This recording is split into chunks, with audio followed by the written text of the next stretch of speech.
we actually had a 40-year period where the West was primarily arming Pakistan. We turned to the Soviet Union as a military partner. इतनी बड़ी बात है कि America में बैठ कर के अमेरिका को इस तरह से जवाब दे रहे हैं, और हमारे फॉरेन मिनिस्टर कहीं चले जाएं तो उनके मुंह से दो अल्फाज ही नहीं निकलते, वो बौखलाहट का शिकार हो जाते हैं. We've never really had anything other than a positive experience with the Soviet Union and then with Russia. तो फॉरेन मिनिस्टर है भारत के, उन्होंने जवाब दिया है और बड़ा तगड़ा जवाब दिया है. जी हाँ, डॉक्टर जयशंकर का कहना ये है कि जी भारत अपनी मर्जी से काम करता है और हरगिज किसी भी प्रेशर में नहीं आएगा और भारत को सिखाने की जरूरत नहीं है. There is a positive view of India within the country. India के अंदर से व्यू जो जा रहा है वो बड़ा इंपॉर्टेंट व्यू है, और आप देखेंगे कि कोई और मुल्क भी नहीं बोल रहा.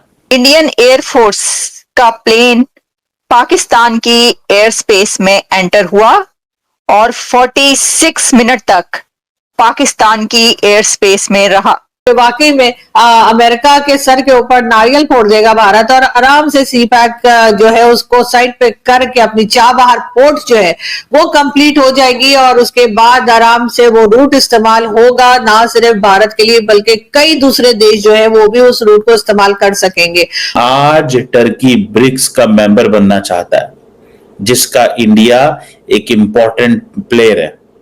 सो टर्की को इस चीज का पता है. India is a worthy candidate for permanent membership within the United Nations Security Council. America को कह रहे हैं कि भाईजान ये आपकी मोनोपोली है और आप हमें ना बताएं कि हमने क्या करना है. आप हमें ना बताएं कि हमने क्या करना है. आप अपने जो ऑप्शंस हैं उसको कम नहीं कर सकते because some other big country has a problem with it.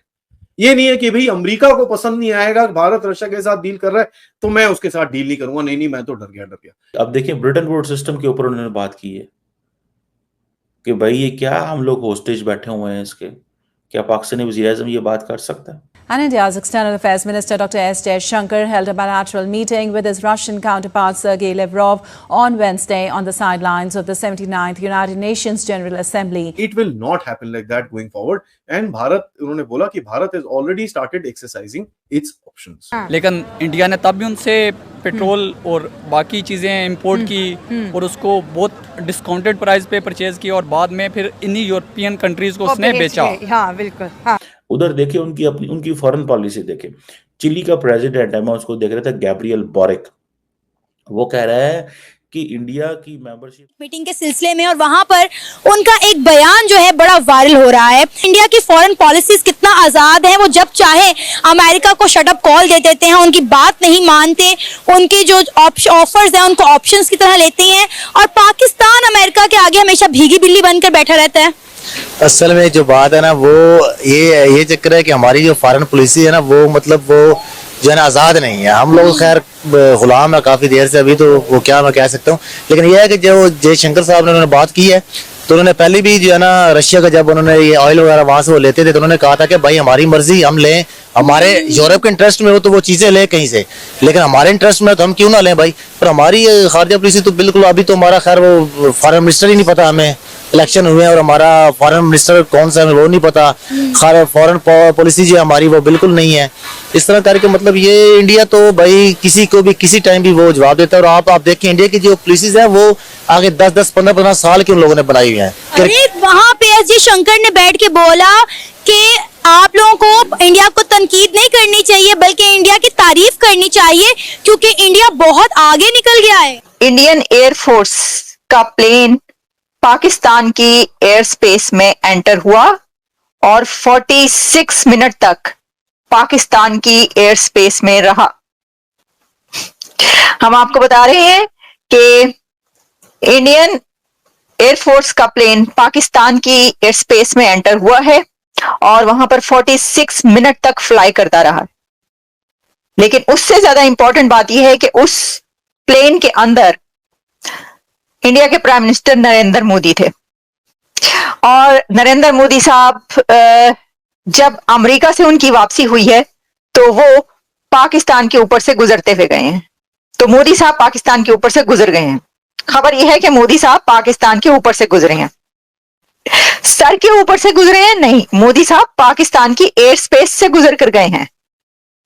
अब इसमें वैसे तो ये कोई बात नहीं है सवाल करने वाली, क्योंकि गुजर सकते हैं, सरों के ऊपर से तो गुजर ही गए हैं तो अगर पाकिस्तान की एयर स्पेस से गुजर गए तो क्या हो गया।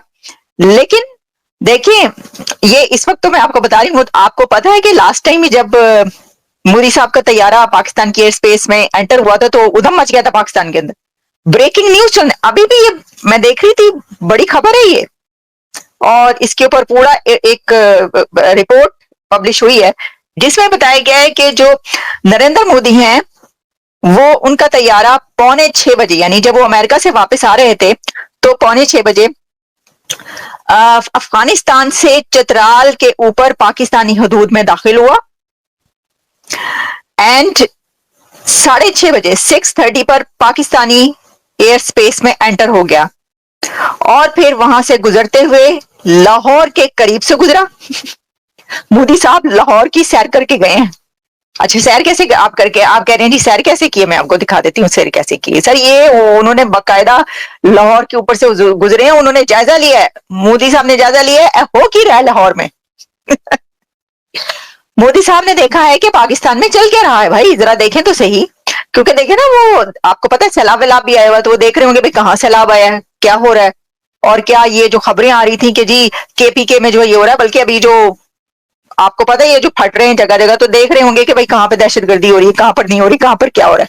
बड़ा फुल टाइम मोदी साहब ने जायजा लिया है। और ये जो है देखिए, ये तो हम खैर उनकी फ्लाइट की एक तस्वीर है जो हम दिखा रहे हैं आपको, लेकिन वो पाकिस्तान के ऊपर से गुजरते, और तो ऑब्वियसली इसी तरह उन्होंने देखा ही होगा ना, पाकिस्तान के ऊपर से जब गुजरे वो मोदी साहब, तो उन्होंने ये आंखें बंद कर ली होंगी, भाई देख रहे होंगे ना वो कि क्या चल रहा है नीचे, देखो तो सही में। तो सर सब आपका जायजा लेके गए और ये हाथ हो गया आपके साथ, पाकिस्तान ये एक बार फिर हाथ हो गया तुम्हारे साथ। और वो ये कहीं राह की साजिश तो नहीं, तो वही जो कहा जाता है भाई ये राह की साजिश है। तो मसला ये है कि इसके अंदर साजिश वाजिश का कोई चक्कर नहीं है। इसकी वजह ये है कि ये रूल्स एंड रेगुलेशंस होते हैं एयर स्पेस यूज करने के। अच्छा, अब इसके अंदर सवाल लोग ये करते हैं कि भाई क्यों गुजरने दिया यार, क्या, बल्कि मैं तो कहती हूँ कि अब तो लोग ये कहते हैं गुजरने क्या दिया, आप उनको बुलाते हैं, उनसे कहते हैं कि थोड़ी देर हमारे इधर भी ठहर जाएं।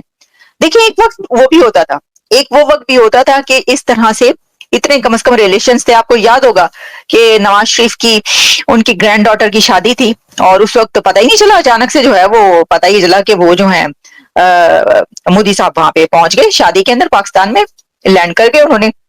ऐसे ही होने चाहिए, ऐसे ही होने चाहिए रिलेशंस। पाकिस्तान के लोग भी उधर जाते रहे, लेकिन अब तो वो हालात ही नहीं, अब तो इस जो कि आपने हालात ही नहीं छोड़े।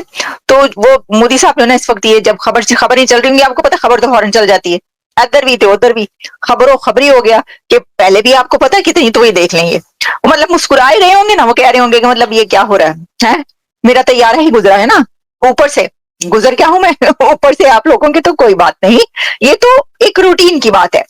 एविएशन जराये के मुताबिक भारतीय वजीर आजम नरेंद्र मोदी अमेरिका से भारत वापसी पर पाकिस्तानी फजाई हदूद से गुजर रहे थे। नमस्कार दोस्तों, जैसा कि आपने देखा किस प्रकार पाकिस्तानी मीडिया अब इस बात को एडमिट कर रहा है कि भारत की विदेश नीति बहुत ज़्यादा डाइवर्ट हो चुकी है। भारत एक एज अ इंडिपेंडेंट कंट्री है जो ना तो किसी पर निर्भर करता है ना किसी के इशारों पे चलता है। भारत अपनी स्वयं की नीतियाँ बनाता है और स्वयं की नीतियों के अकॉर्डिंग चलता है। भारत के लोगों के लिए क्या सही है, भारत के लोगों के लिए क्या गलत है, ये भारतीय सरकार जानती है और वो उसके अनुसार ही अपना काम करने में सक्षम है। ऐसा मामला जरा सामने आया है कि डॉक्टर एस जयशंकर ने अमेरिकन न्यूज़ जर्नलिस्ट को सीधा बता दिया कि रशिया हमारा मित्र है, क्योंकि आप पाकिस्तान को जब सपोर्ट कर रहे थे तब सोवियत संघ ने ही हमें सपोर्ट किया था। तो ये कहीं दशकों की दोस्ती है और इसमें अगर अमेरिका चाहे कि हम इससे दोस्ती करें या उससे करें, अमेरिका जब अपना प्रॉफिट देखता है तो भारत की झोली की तरफ हाथ बढ़ा देता है और जहां उसको नुकसान होता है वो भारत हो या कोई अदर कंट्री भी हो उसे धकेलने के लिए तैयार हो जाता है। अमेरिका कभी एक ट्रस्टेड देश कभी हो नहीं सकता किसी भी देश के लिए। खासकर भारत अपनी नीति को काफ़ी ज़्यादा साफ रखता है और उसने स्पष्ट कर दिया है कि हमें जब ज़रूरत थी तब जिसने हमारा साथ दिया वही हमारा परम मित्र होगा। खैर जियोपॉलिटिक लेवल पे ये बातें काफ़ी अलग प्रकार से सामने आती है कि ना बड़ा अलग तरीके से आता है, लेकिन भारत क्वाड के साथ अमेरिका के साथ मिल रहा है, लेकिन रशिया के साथ अपने ऑयल का व्यापार भी अच्छी तरीके से कर रहा है। भारत को पता है कि उसके लिए सबसे बड़ा थ्रेट पाकिस्तान है ही नहीं, दरअसल भारत के लिए अब सबसे बड़ा थ्रेट है चाइना, और चाइना काउंटर करने के लिए अमेरिका अगर भारत का सपोर्ट कर रहा है तो इसमें भारत को भी कोई दिक्कत है ही नहीं, लेकिन रशिया के साथ वो संबंध स्थापित सही से रहेंगे।